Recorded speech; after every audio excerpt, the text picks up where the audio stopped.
5 राज्यों के चुनाव परिणामों का असर राज्य की विधानसभा में देखने को मिला है। बीजेपी विधायक जोश से लबरेज नजर आए तो वहीं कांग्रेस के विधायकों की निष्ठा गांधी परिवार के प्रति नजर आई। बीजेपी के विधायकों ने कहा कि देश कांग्रेस मुक्त भारत की तरफ बढ़ रहा है, तो कांग्रेसी इस बात से ही उत्साहित है कि यहां चिंतन शिविर हो सकता है। ये रिपोर्ट देखिए। देश में 5 राज्यों के चुनावों के परिणाम के बाद सियासी गर्मी देखने को मिल रही है और राजस्थान भी इससे अछूता नहीं है।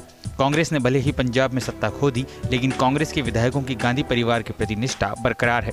राजस्थान में कांग्रेस का चिंतन शिविर हो सकता है। सीडब्ल्यूसी की बैठक में सीएम अशोक गहलोत ने खुद यह सुझाव दिया था।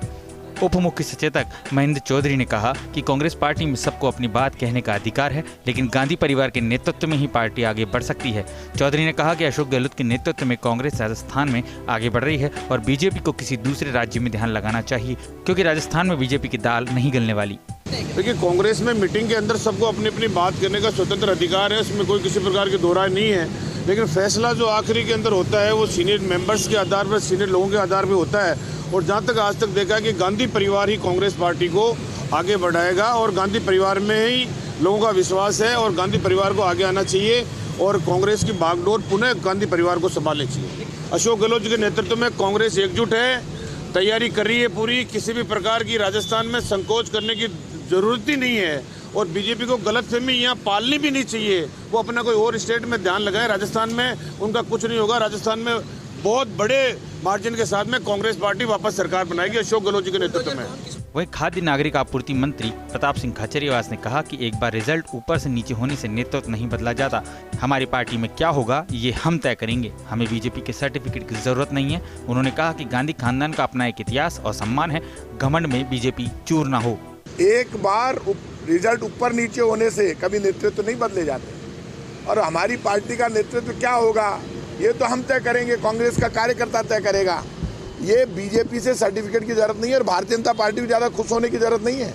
बिना काम के वोट मिला और बिना काम के जो वोट मिलता है, लोग गाली देते हुए फिर वोट दिया है। बीजेपी को 4 गालियां दे रहे थे, मरवा तो दिया, महंगाई तो कर दी, बेरोजगारी भी कर दी। चलो एक बार ये कह रहा था इसको दे दो। कब तक झूठ चलेगा बीजेपी का? ज़्यादा दिन नहीं चलेगा।